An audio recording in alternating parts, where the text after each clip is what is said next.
one. What's up, everybody? Wellness Week Live. I am your host, Anthony, and I have a special guest today. Okay. I have Abby.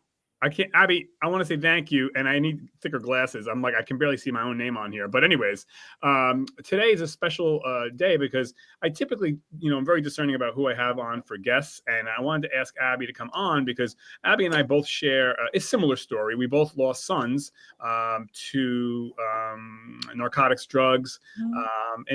Our stories are a little bit different, but they're very similar. And so Abby and I are associated with Alumni in Recovery, which is a group, a organization that travels and speaks to high schoolers and parents and students about the dangers of drugs and the sorrows of losing someone we love. So Abby, thank you for coming on Wellness Week Live. Thanks. And no, also thanks for coming. So Abby, real quick, I mean, like, I know this is a really big story, a big thing, but a little bit about your situation and a little bit about your story with your son, if you can touch on that. Sure. So, well, first, thank you for having me on. It's a pleasure, and like we need to get the word out, and that's really what it comes down to. And for mine, it started 13 years ago. I lost my son Justin on July 13, 2011, and I kind of defined my life before and after. Oh, yeah. And, Justin, I have three sons. I have Danny, Justin, and Andrew. Danny and Justin are 14 months apart, so they were like the Irish twins. Right. And then Andrew's 3 years younger than Justin. And they were just, I had three, men and my husband. I had three men in the house is what it was. And it was great. And it was wonderful. And all my boys, we were that family, a big football family. All my kids played, football, baseball. Yep.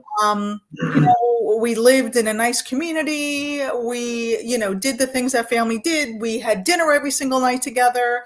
We went on vacations, when we could afford it. Yeah, no, I hear it. Right. I mean, we did the family stuff. And, Justin's story was, in high school, him and my son were, like I said, they were big football players on the football team. He ended up breaking his elbow. Wow. And, back in the day, it was, pain management and, got a hold of some medications at that time. Wasn't prescribed, but did get in touch with I'm in pain. This one gave it to him. And then his addiction just kind of. From the medication. Yes, from the medication. So it was a type of opioid. Yes, absolutely. Absolutely. And, it happened so quick. It was like a senior year of high school. Justin went off to college. He went to Kutztown University. Yep. And when he was there, I wanted him to go there because of the football and kind of like noticed, subtle changes senior year. And I know got a little depressed, I would say, because his brother left and him and his brother were very close. Danny left, went to college. Right. And anyway, noticed, just subtle changes, nothing. Oh, maybe he's smoking a little too much pot. Right. Ends up going college, didn't make it, came back. And then as he came back, things got darker. And we started noticing even more changes, friends. And these are the things that I kind of, even these little notes to give to parents, little subtle things, changes of friends, environment, little things, not doing as well in school. And we ended up that he moved out because there was a lot of things that were going on. He stole some money. Right. I did not know, not knowing. And if you don't know what you don't know. And at that time, I don't think it was as prevalent as it is today with heroin. And at least for me, we didn't know. And started using heroin. I'm going to say it was about a year. It was just a year. It was in like the summer of 2010. Right. And my son, he was living with my son down in South Jersey. My son was going to Stockton University, got an email from my oldest son's best friend saying that, Justin is an addict. Yeah. And then at that time we brought him home, and we kind of like had the reins on him. Okay, this, because we didn't know, right? What do you do? Okay, so we got him help. He did, into rehab here. He got help here. And then it happened and it spiraled. And within, he passed on, in July.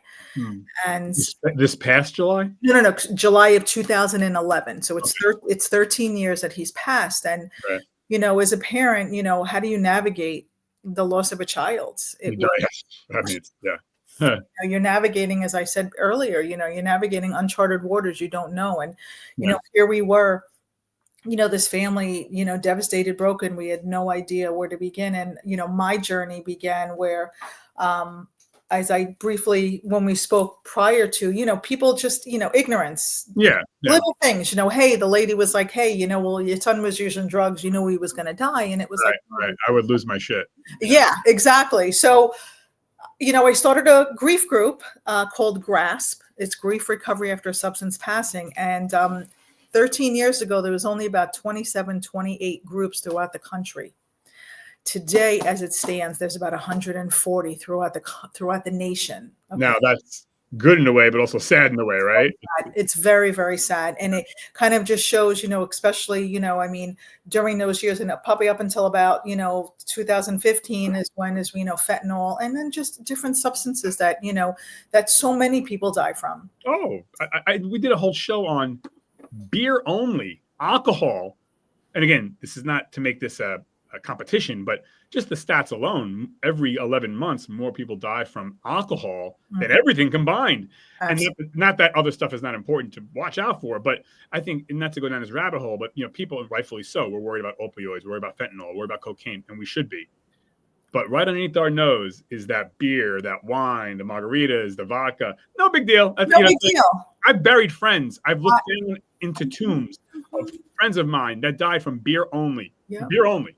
I mean, I'm just like, wow, you know, so anyways, but back to your son, you know, but I want to say, you know, I just want to piggyback off of that, Anthony, because, you know, people don't realize that, because, you know, as we look at alcohol and we look at drinking as a culture, you know, it's culturally accepted. Right. But there is a max where, you know, drinking starts at 21. And there's a reason for that. There's a reason why, you know, because the brain is not mature, you know, all the chemical imbalances that can happen, and how alcohol, you know, does affect younger individuals. And kids don't think that, and families don't think that either. Oh yeah, well, they had a couple drinks. But no, especially being aware, and something to bring to parents, if you already have family that has addiction in there, you know, it's a disease, and it's there, and people need to know about it. So if you know you got a problem, and your family, you got a whole list of uncles that are, you know, ruining every Christmas, think twice about, you know, having that first drink. I agree. You know, it's funny because I told somebody, you know, and I said, in the morning when you have breakfast or when you have lunch, would you sprinkle rat poison on your food? No, you would not. Well,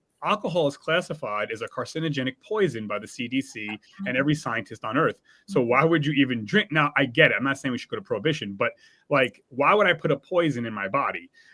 And so to your point too, if you know you have addictions, but my, you know, thing is like, again, like, oh no, alcohol's fine. Ha ha ha ha. You know, but it's not.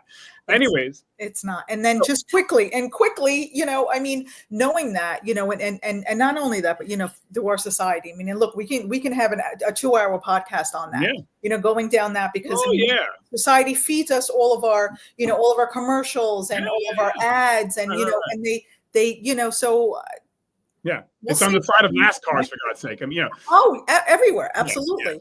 So I'm sorry, go ahead. No, but I'm so, you know, just like, you know, so, you know, that being said, even with us, like, we're never really big drinkers, you know, I mean, like, you know, occasionally we hosted every holiday and more. And, but it was never about that, you know, it was never about, you know, occasionally we had, you know, somebody had a couple of glasses of wine, you had a couple of glasses of beer. I get normal family thing. Normal family things. However, addiction runs in my side of the family. My mother also, you know, unfortunately, my mother was an alcoholic. She went into recovery in March 8th of 1986, never had a drop of alcohol, but fell in the 90s, got addicted to pain meds. And over the years, in 2008, her body went into sepsis. And it was years and years of opioids. And, you know, we didn't know. I mean, and right then, like, it was around the turning point, was around the time that she died. So always kind of knowing, like, you know, yes, addiction it's in my family. Seeing that in my son. And, you know, and unfortunately, you know, it got the worst of him. Yeah, I don't know how if you felt like this, but when I lost my son, and your son and my son, very, very similar in the sense, my son was a jock, all state athlete. Mhm. I would never in a million years think that he would do drugs. And I just, yeah, like I think I speak for you too. It's like when I found out he was senior year, high school, right into freshman year of college, Mhm. I was like, what? Yeah, Like this, great kid, all state athlete, never had a problem in school. Everyone loved him, good boy. Yeah, not sound cliche, but anyways, but did you feel like when it's weird. It's like not to, again, we talked about this off camera, but losing a child, no matter how you lose a child, is always horrible. absolutely. But I felt like when I lost my son, I don't know if you felt like this, but there was like a demonic darkness to it because it was drug related. It was more than just, yeah, it was because the struggle that we had a year prior to his death. I don't even believe in like demons and the devil and stuff, but I just, there's no other way I can put this. Is it was like a demonic possession of my son because of these drugs, and it Mhm. was like we lost Timmy. He was gone before he passed away physically. Absolutely. So, and it was just, that's the only way I can. Did you feel like it was like some kind of darkness, demonic thing going on? I knew when he was using. I always knew when he. Now, at the time, we weren't. We didn't know the long-term effects. We didn't know about the heroin. Yeah. However, when we were back and forth, so the last 6 months is when we knew it was heroin. And my husband would take him to work, and he said to my husband one day, he said, "Dad," he said, "I wake up every single day, and when I wake up, the first thing I want to do is use. I want to use all day long, and I want to use at nighttime." And that's how much. That's how much the demon, right? So you Yeah. talk about the demonic, spiral Right. that Right. took over him. And here was this again, like we're saying. I mean, running my group, I've noticed they're all the same. They're these wonderful Yeah. Of course. human beings, Yeah. people, oh, you addict, and a whole nother thing, changing the way that we speak about addiction, right? As substance use disorder, those that suffer with the disease of addiction, those who are suffering with substance use disorder, these are just great kids that made bad Right. choices at the Of time. course. Yeah. I always say people need help. They don't need jail, because everyone's, oh, lock them up. No, you lock up dealers. You don't lock up users. Absolutely. In short. But I mean, yeah, I was going to say that I don't know. I'm sure you researched this, but I know people who are ignorant and don't know what you went through or your son went through, myself, my family, and my son. Like I used to think, like, yeah, why would someone do heroin or other drugs? Like it's so evil, so bad. Well, what I did a show on this because I was wondering, like, what does heroin feel like? Why would someone do it? So what I learned was that heroin has a nickname called God's blanket. So when you Mhm. take heroin, Mhm. the reason why they're taking it is because it does feel good initially. It, Absolutely. or cocaine or crack or Yeah. whatever. Yep. Anything. People Mhm. are trying to escape from physical pain or mental pain or hardship, whatever. Right? As you know, I'm preaching to the choir. But anyways, so I was like, oh, that's why someone would do heroin because it feels like God is holding you and loving you and caring. But then that wears off, and to what you were saying, what your son said, I want to go back, I want to do it more, and this is where this grip comes to you, and then you have to pay the piper. And it's the demon. You take the Mhm. heroin, and then you're in heaven. It wears off, you're the demon. So Right. it's like and then my son's was not heroin; it was K2 spice, synthetic Right. marijuana. But anyways, it's an escape nonetheless. So back to your son, yeah, I mean, like I can understand why somebody would take Of these drugs. course. And now, when I work with those that are in recovery, because, and I'll get back to that. I'll get to that in a couple of minutes. It's like, what are they, they're chasing that first high. They're chasing that, that feeling and whatever, when we, and, research has showed over the years that, look, I mean, we've all had trauma in our lives, and, trauma affects everybody individually. And I really, are they co-occurring? Do they have X, Y, and Z? Yeah, that comes in a lot. With Justin, all my boys, everybody has anxiety. It Right. was an anxiety. So, as we knew about the marijuana. We knew that he smoked pot in high school. He got, we found it. He got trouble. He got grounded. He couldn't play football. We went through what you do as a parent, but we weren't. And I don't want to say at first, I think not that we weren't vigilant enough, but I don't think we understood the power of what marijuana today is of marijuana back in the day. Oh, of course. It's not the 1960s marijuana that's Right, out or heroin either. there. Right. Oh, 100%. Right, everything. And I'm not, not making excuses, but like, okay, you smoked it. No, we do not condone this. You're being grounded or anything else. But you do, again, I'm going to go back to, you don't know what you don't know. Yeah. And in our case, that's really what it was. But and I'm not putting blame on that, but and getting back to your question, what you said, that deep darkness of where Justin was, after Justin passed away, it's like it came to, yes, Justin died of an overdose. And even for us as a family, it was like, wow, people are going to look at us differently. People are going to think we're shitty parents. Oh, yeah. People, we're the worst parents. We didn't. Yeah. I felt a sense of shame. Like, of course, that shame. And it was so deep. And then, of course, as time has gone on, I'm like, no, I'm not, and I got more educated and I really started advocating more and I started learning more. And I wish I knew what I knew now back then. Yeah. Of course, like all of us, right? Of course. But understanding that and I was like, no, my son, just like your son, my son was an amazing kid. Again, him too. He won the Vince Lombardi Award, in New Jersey, was up there with, I have all his trophies downstairs, and nobody's ever going to take that away from me. It's not, we can't define our people or our loved ones on how they died. We have to define them on how they lived. Well, that's where I'm at in my life now. I celebrate my son's life. The darkness is over. I miss him. But I don't know if you feel like this, but like when I spoke at Alumni in Recovery at Lyndhurst High School last week, I think it was, they asked me, oh, do you want to put your son's photo up with the other photos? And I was like, And I said, no, I don't. And then they asked me why. And I was like, well, I know my son has passed away. I don't know if you feel like this, but like the right side of my brain knows my son passed, but the left side of my brain does not accept defeat. No, he did not pass. And so I cannot put his photo up because that would enrage me because I don't lose. So, but I know he's gone, but so I don't know. Do you struggle with sometimes like he's gone? Because I'm always like, oh, I'll see Timmy tomorrow. We're going to have lunch. Like in my mind, like oh wait, he's passed.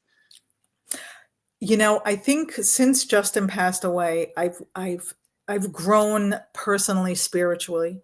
And, there's so many things that I've experienced, myself and, my husband, both of us, and our family. I'm going to say our family. There's been so many things, and not to get into the whole spiritual thing. No, but I get it. Just messages. There's things that you just I can't explain. And I realized that, he's with.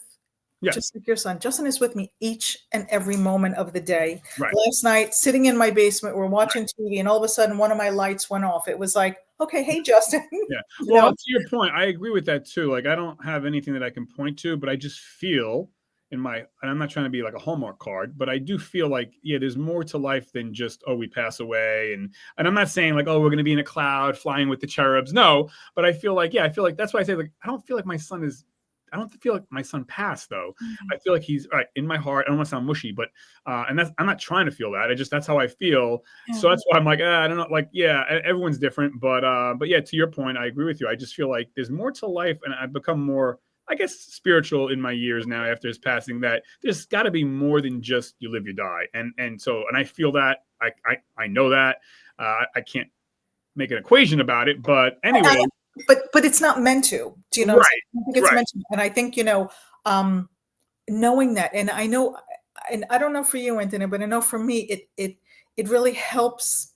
It helps to bring peace in my everyday, because, knowing, I look at, after Justin passed, I think as I was starting to say earlier, I started a grief group. And from that grief group, it really enabled me to kind of, like, I knew my calling. I was like, you know what? I was coming back.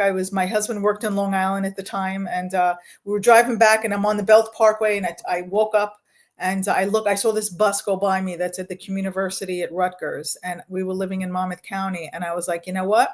I went back to school. I finished my, I had credits from, the College of Staten Island back in the day, You became a counselor, right? I'm right. So I'm a licensed clinical social worker, but it took me 10 years to do that. But for me, I said, I really believe it's my calling and it's my healing. Oh yeah. And bringing that. But, during those times, meeting all these people, seeing the faces of bereaved parents, Oh and yeah. just being able to hold that space for them and just walk with them on this journey, because it's the hardest journey to walk. Right. Oh, listen. Yeah. And It's I'm sorry. no, it's not. It's not the norm. Right. I always say we're supposed to bury our parents, not our Yes, children. and our grandparents, right, and not our Right. children. Right. 100%. And to your point, that helped me get through the dark moments when it first happened. I said, I don't walk alone. I know people who've lost their daughters and sons, and to your point, it's such a help that you're able to do what you do, because not everybody can do that and speak up or be a social worker or a therapist, and it's so necessary. And it's a gift that you have. And I think we talked about this off camera. I don't blame anybody for not wanting to talk about it and just bury it and move Right. on. Yeah. Everyone is That's entitled their to do what they want, choice. however you want to Absolutely. do. But Mhm. so, and I want to. So, how did you, when this first happened? Like, what were some things that you did to help you get through this dark moment? Like when it happened, like what got you through the darkness? Early on, again, it started with starting the support group and being Okay. out there. And after the lady telling me that Justin should have died, I Right. started that group. I mean, I actually, kind of getting back to grasp, I facilitated the group in Monmouth County, and I ran that for 10 years. Right. And it was specific, to substance use disorder. And that and going back to school, and I know, talk about, the spiritual part. Justin was with me every moment. I call him my co-pilot. And when I speak about him now, Anthony, I speak about him like people would think that he's still alive. Oh, Because right. I talk about Justin. I'm like, oh, Justin, well, Justin would have loved that. Justin would have loved this ice cream. Yeah. It's, Yeah. I just speak of him like he's here because he is. Right. Maybe not in physical form. And I think, and everybody is different. And I think once you get to a certain point in your grief, right? I mean, early on, the grief consumes us, and something I share with all my clients. And then eventually, we learn how to live around the grief. Yeah. And it really is, and it's so important to know that it doesn't ever go away. Right. And I want other people, like your thoughts, your memories. It's never going to go away. It just gets different over time. Right. Yeah. I for sure. And so, what would you tell somebody? Well, number one, what would you tell a kid or a young person that is going through a drug issue? What would your advice be for this person? Go to your parents. Talk to your parents. Talk to your parents. Look, your parents may be pissed off, and there may be a lot of pain that you're going to go through by hearing them by screaming and yelling at you. But you know what? It'll be less pain than the pain of them losing you. Right. Yeah. No. Yeah. Listen. And I would say this too: no matter how great a father is, and there's so many great fathers out there, there is no pain like a mother losing their child, because a mother gives life to that child. And I'm going to start crying now, but you're going to make me cry. Yeah, I'm making myself cry. I mean, because a mother harbors that child in their own body for, what is it, 8 months, 9 months, and then gives life to this baby. And again, as great as a father can be, there is no bond like a mother's bond. And so when I always used to say, as much as I was hurting as a father, the loss of my son, there was only one other person hurting more than me, and that was his mother. So it's, I don't even know the pain a mother can go through, but as bad, again, as great as I think I am as a dad and your husband, whatever. So talk to your parents. Yeah. Because talk to your parents, right? And friends. I mean, I think, it's the friend code, the friend bond. Yeah. Everybody wants to protect each other. Everybody wants, and again, like talk about the Good Samaritan bill. I have to say that I was blessed to be part of that. I was blessed with some rock star parents that helped get that bill passed. Right. I was up there with Governor Christie as he signed that bill with John Bon Jovi. Yeah. And I worked with some relentless parents that did what they did to get that, because kids need to know that it's, something happens, call 911. Nothing, you're not going to be charged. And, if you really feel that your friend has a problem, go to their parents. Yeah. Tell somebody, bring it to somebody's attention so they can get that help earlier. The more and the more that these kids start using and they start going down that funnel, the harder it is for them to stop. Yeah. To your point about that, and I agree, talk to your parents, but I think young people, even adults, there's a shame of not only shame, but they're afraid, like, oh, I'm doing something bad and I'll just handle this myself. I can't tell my parents. And because although you are right in what you said, oh, I can't tell my coach or my teacher or my whatever guidance counselor, because it is a very big step to say, I have a problem. I mean, that takes cojones. And I agree with what you're saying. But I could see why. Absolutely. I mean, look, I mean, I know kids don't want to, kids, first of all, one of the biggest things about kids is kids do not want to disappoint their parents. Right. And I think this, to your point, I want to touch on that. I think that's where the parent comes in and says, it's funny, when my son was alive, right, in high school, we used to always tell him, Timmy, if you have any issue or problem, like, please let us know. And I said, Tim, like, I covered all the bases except for drugs. I said, Tim, if you think that, if you're feeling like, that you're attracted to boys, if you're gay, right. Come to us. We love you. We can talk to you. If you're having a problem with a friend or a teacher or, whatever, we said, talk to us about everything, but we forgot one thing. If you're having a drug problem, because we never thought that would be. Who would have thought, right? Right. So as important as and we're going to touch on this. My next question is, what would you tell a parent that's going through this? Is that I think parents have to say what I just said to their kid, like, please tell us, it gives a kid agency and power and permission to say, Mom, I have a problem with pot or alcohol, or aside from, I think I'm whatever gay, but. Or I'm having a problem in school. Like, I forgot to tell Timmy that, like, hey, if you have a problem with drugs, because that could have saved his life. But, and again, I'm not beating myself up over it, but I know. But yeah, so because even adults, we'd rather, especially men, suck it up. They'd rather just drown in a beer, go to the bar than to say. And that's what I love, the 988. It's anonymous. Yeah. Yep. Text it, whatever. Hey, I need help, whatever. So maybe they don't want to talk to their parent, but there is recourse out there for you young people and adults too. Right. You know what? It takes a level of humility. And listen, we've all been there. It's hard to say I have a problem. I know I've been there. Of course, absolutely, it is. Like the biggest loser, because it's like, I need help. Nobody wants to say that, but I've done it and it's helped me. And that's one of the reasons why I do this show. So Abby, what would you tell a parent that is going through, they just found out their son or daughter is addicted to fill in the blank, whatever. The D-Day just happened. The war is on. What would you tell a parent that's unfortunately starting this dark journey? Don't forget to continue to love your child. Love them. And as you're going through this, understand that whatever there's a struggle somewhere. A lot of us we let our emotions get the best of us. Yeah. So the emotion is the screaming, the yelling, the reaction. Yeah. We need to take a step back and not do that, because that's going to push them away. I did that, by the way. When my son first lost his mind, literally, I was so enraged at him, so mad at him. How could you do this? We raised you right. His mother, me, we don't drink, we don't smoke, we go to church, we work hard, we pay our bills. I'm like, how could you I made it all about me. I was so pissed at him. Yep.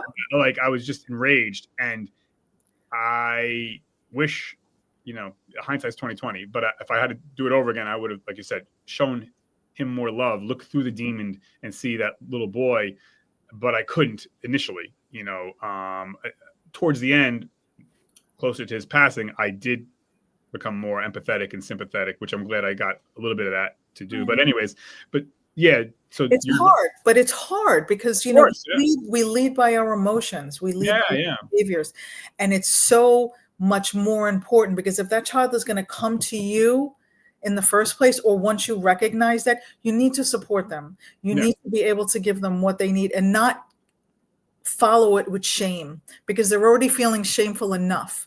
And it's not, but if you feel that your child is doing something, and I used to say this when I used to go out in the schools and talk, go through your kid's bedroom. You have the right. We want to have the right to give our kids autonomy. But you know what? If you're sensing that something's happening, you get yourself up there and you look to see what's happening in that bedroom. Look to see if there's any signs out there, so you can catch things early on. But when you do catch those things early on, not attacking it with that anger, stepping back from it and saying, hey, you know what? I suspect, just like honest, but an honest conversation with them. And it's hard, but you have to do that because if anything, they will rebel and, oh, my parents this, and then they're going to go and they're going to use. Yeah. Well, I was, unfortunately, I don't know, yeah. So to your point, I had a zero tolerance because I've never done a drug in my life. I've never been drunk or buzzed in my life. And I own an entertainment company. I'm around drugs all week. I Right. never touch the stuff. So for me, when my son did that, and my son always knew I had a zero tolerance for it. And, but I wish I would have not say that, you should do drugs, but I was such a hard ass, like, even with alcohol, whatever. I wish I would have been a little bit more, not flexible, but understanding, because I always thought tough love, that doesn't always work. Every kid's different. Every kid's different. Exactly. Yeah, so it's not one size fits all. But what I was going to say is that with drugs, yeah, I mean, I don't know about you, but I also feel like if I had to do it over again, and I would say this, anybody that's going to have children, I think the best thing to do is, as soon as the baby's born, the first one, everybody, family counseling right away. It should be opt out, not opt in, because when you opt in, it's almost too late sometimes. I say to myself, if we would all went to family counseling right away, like when Timmy was a little child, like, who knows? None of this might not have happened. But again, hindsight's 2020. But but still, and you're right. And I mean, I think I really believe that in our culture now, mental health and addiction has taken on it's taken on a different role than what it did in the past, right? Yeah. Mental health, I mean, you think about, when you look at the DSM, I mean, even you talk about, sexuality. I mean, being, homosexual in the 70s was considered, it was a diagnosis. Like, what the heck is that about? Listen, so we've come, we have come so far, but we still need to educate parents more. So as a parent, you should know, right? So I know, like, for instance, I know, like, I'm not Catholic, but I know the Catholic people that get married, they do, what do they do? Pre-Cana, right? Yeah. Instead of doing pre-Cana, you need to do pre-addiction things, Right. That's what my point is. Yeah. Right. Like, understand, your family, especially, again, like I was talking about, the family, genogram, Aunt Mary had, depression, Uncle Mike had some bipolar, but this one had addiction and this one died of alcohol poisoning, and know that. Explain that, have that conversation with your kids. I'm going to just share a quick story. Yeah, I got time. Go ahead. Very close friend of mine. I mean, addiction. I mean, everybody in the family was an alcoholic. Okay. That child was born, and that child recognized that, and recognized that when the parent got married to another person, that family was all full of, just alcoholism. That child never used alcohol. They're probably close to 30 years old right now. And, because they knew what the ramifications could have been if they knew that it was so ingrained in them. And that's what you said. That's a lifesaver right there. Yeah. Knowing what your family history is, right? Knowing these things, right? We follow when our father's a policeman and our father's a fireman. We keep that line going. We need to do the same thing, and we need to switch it up for mental health and addiction. Yeah. We're noticing so many more people, with depression and anxiety. I mean, everybody in the world is bipolar right now. I mean, everybody's, some, have diagnosed themselves with everything else, but they're not diagnosing themselves enough with, substance use disorder. Yeah. And they need to know more about that. And parents need to have that conversation with their kids at the dinner table when you're younger. Yeah. So as parents go out, right, and they are speaking in the schools, as an Alumni in Recovery does, having that conversation and starting it when they're young, making it part of that. And it really is important, because at the end of the day, like I always say, you're going to be in pain for 5 minutes by having that hard conversation, or you're going to be in pain if you don't take that pain meds, which is what I used to share. But you know what? It defeats the pain that we have to live with every single day as bereaved parents. Yeah, ounce of prevention worth a pound of cure. You're right. And I just think it's human nature, unfortunately, to be reactive and not proactive for the most part, right? And again, who wants to talk about sex or drugs or finances? Like, nobody wants to talk about these things. But like you said, they have to be. 5 minutes of pain now will save you 50 years of pain later. I mean, absolutely. But, again, human nature is such. But yeah, and I don't know about you, but I think I know the answer to this, and you can tell me if I'm right or wrong. Of course, I miss my son. I wish he didn't pass, but my son's passing. I think when you lose a child or a loved one, whatever, it can make you or break you. It can make you a worse person or it can make you a better person. And I think the choice is ours. And my son's passing made me a better person. I'm more empathetic. I'm more sympathetic. I'm not as judgmental as, I used to think you're a drug addict. Oh, you're a piece of shit. Like now, I'm like, I see, and I think, when it happens to you, whatever it is, when it happens in your backyard, right? Whatever it may be, it doesn't have to be drugs. It could be whatever. Right, whatever. Your house, whatever, blah blah blah. But when it happens to you, you walk in someone's shoes, then it's either going to make or break you. And I said to myself, I'm going to make my son's loss. I'm going to honor my son. I'm going to be a better person. Mm-hmm. And so it's made me the best version of myself. It's unfortunate because it took a forest fire, but I always say the forest fire releases nutrients and the forest comes back better. So I'm better. I'm stronger. I'm also happier in my life because I said, I'm going to have the happiness for my son too. Mm-hmm. So the happiness that I have, I say I have to be also happy for Timmy because Timmy loved life, and I'm not going to dishonor his name by walking around moping and letting death beat me. Of course I'm sad sometimes. And I'm not a robot. But I'm like, again, I'm going to live my best life to honor my son. I mean, how do you feel about that? You said exactly what I share with everybody else. I would do anything to have Justin back right now. Oh, yeah. Anything in my power. But I know that can't happen. Yeah. And I say the same thing. I'm the best version of myself that I ever have been. And, you talk about the forest fire. I am like the phoenix rising from the ashes, right. Very similar, and it really has allowed me to be that best version of myself because I want people to know who he was. Yeah.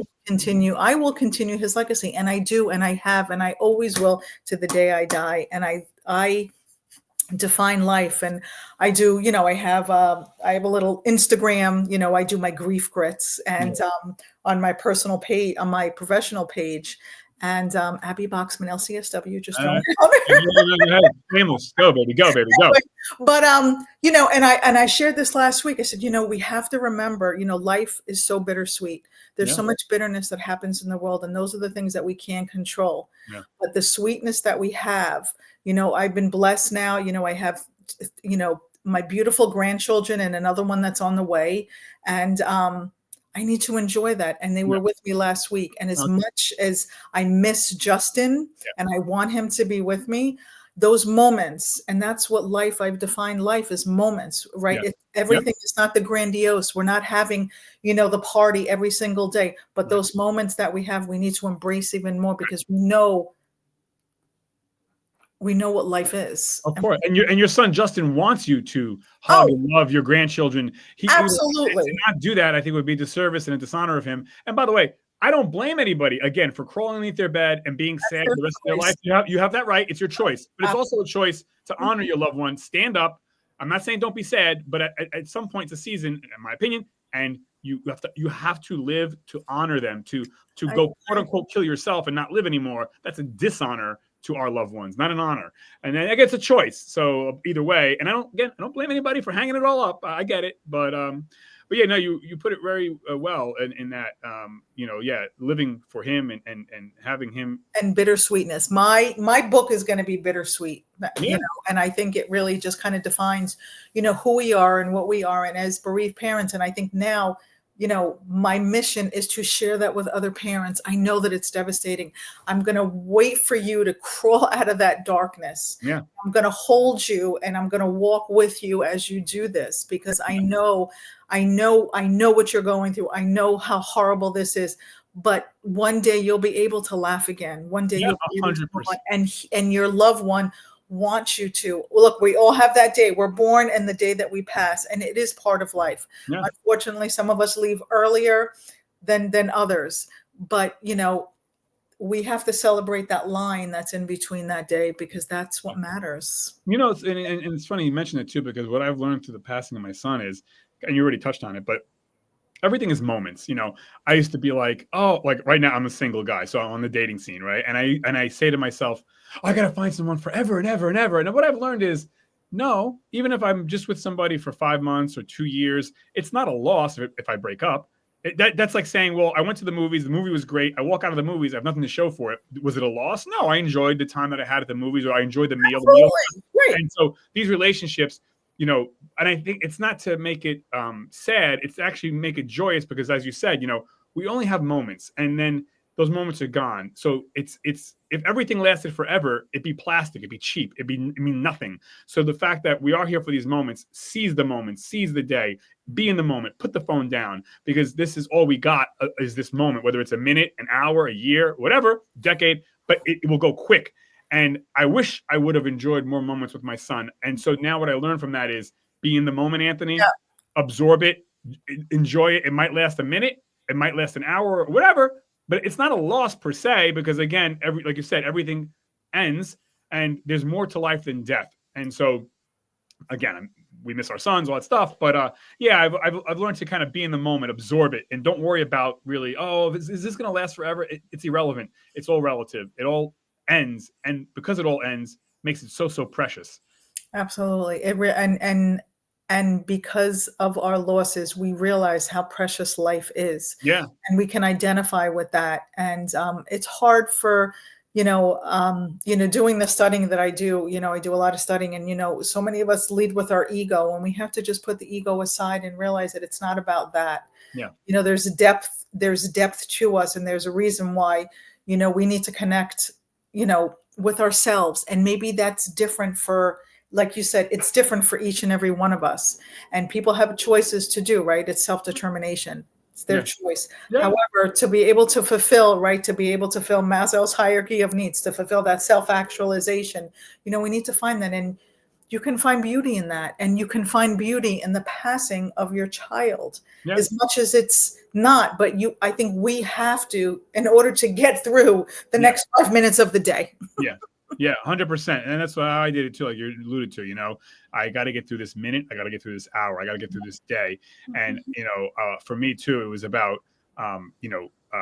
eating properly, sleeping properly, talking to my therapist, being connected with my church friends, getting out, exercising. These are all the things that got me through it. No man, no woman is an island. We have to have our team with us to get us through the darkness. If you don't have a team, you will succumb to the death too. And so you need that team, and it's not at alcohol or other stuff that's going to get you through. Healthy stuff. Yeah, it's right. It's like you said, it's finding, there are so many people out there that are alone, that don't have anybody. That's why there's so many wonderful support groups that are out there that can help anybody in any capacity. If it's kind of mental health, if it's grief, or whatever it may be, find those people, get involved with that, just to be with others who can identify. Because I think one of the biggest things is in sharing our stories, just sharing our stories with others that can identify what we're going through. Yeah, they don't walk alone. No, we don't. And we need, that's why you're saying we need, and I totally agree, we need others to be able to walk this journey. Yeah, you're right. You're right. And, it's a blessing. It's unfortunate that we have, like you said, have these groups, but it's life. It happens. And thank God for these groups like yours and so many others that can help others. And as long as people are able to have a little bit of humility and reach out to their parents or their loved one or a counselor or something, the first stride is the longest stride. But if people can make that, they have a great world that awaits them. Anyway, so in closing, is there anything else that you'd like to add, Abby? No, we're not kicking you off. No. I think we shared, look, we can talk for hours. Oh, yeah. And people listen. Let me tell you, I have so many of my listeners and subscribers are like, oh my God, I listen to the whole thing, and they listen while they're driving or whatever. And this is a very important topic. Because I also tell people this, and you probably would agree, like, it's like, our situation is very, very, it's a very serious, very acute situation. But I always tell people too, if you're a parent, you're going to eventually lose your child, not to death, but, I tell people, enjoy the time with your children, because guess what? Your kid is going to move out of the house. They're going to get married. You're not going to see them anymore as much. And so we all have a limited time when our children are children.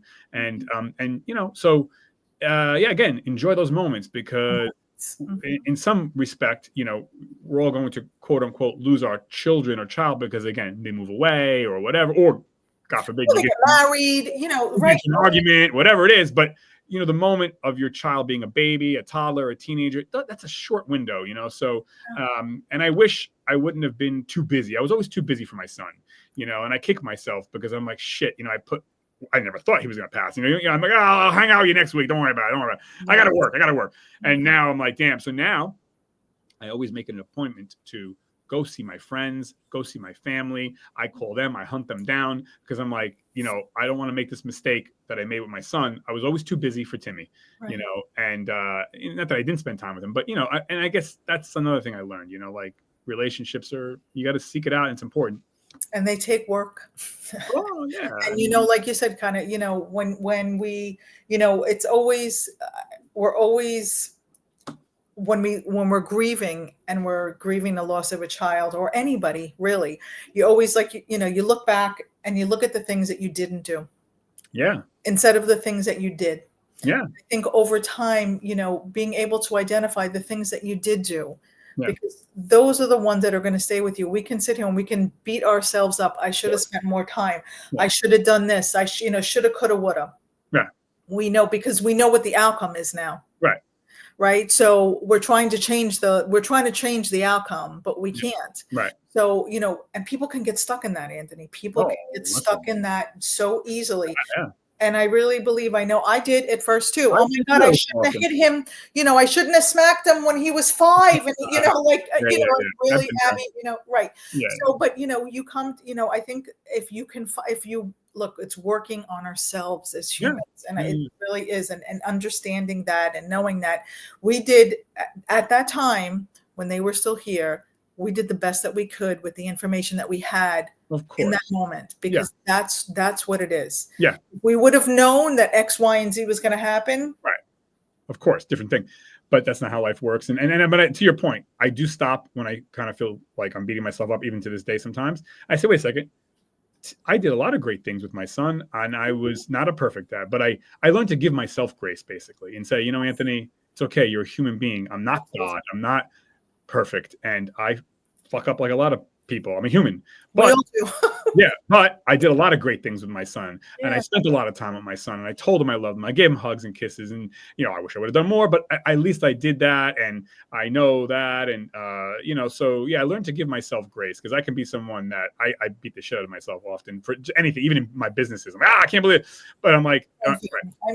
And you know what? It's common because we don't give ourselves enough credit where credit is due. We're so used to being putting the negative on ourselves instead of putting the positives. Remember the things that you did do instead of the things that you didn't do. Right. We can get caught up on the things that we didn't do because it's the expectations too, right? Lower those expectations. Again, lowering them by having a little humility and enjoying those moments and just knowing like, hey, I did the best that I could. I know myself as a mother and my husband as a father and my boys as brothers, we all did the best that we could for Justin.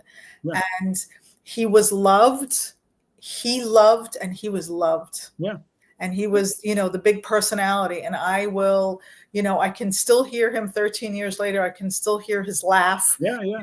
And my grandson has his name, his namesake. And and I just have to know that, one day we'll meet up again. Just, we're going to cross over one day, Anthony, and they're going to be there waiting for us. Like, it took you enough time. No, but I agree with you. And I'll kind of end it like that too. And I say, you know what, I don't know how I'm going to see my son again in a different way, different form, because life is bigger than we can imagine. The universe is bigger but I do feel like you just said, I will become one with my son again, somehow, some way, beyond our intellect can understand.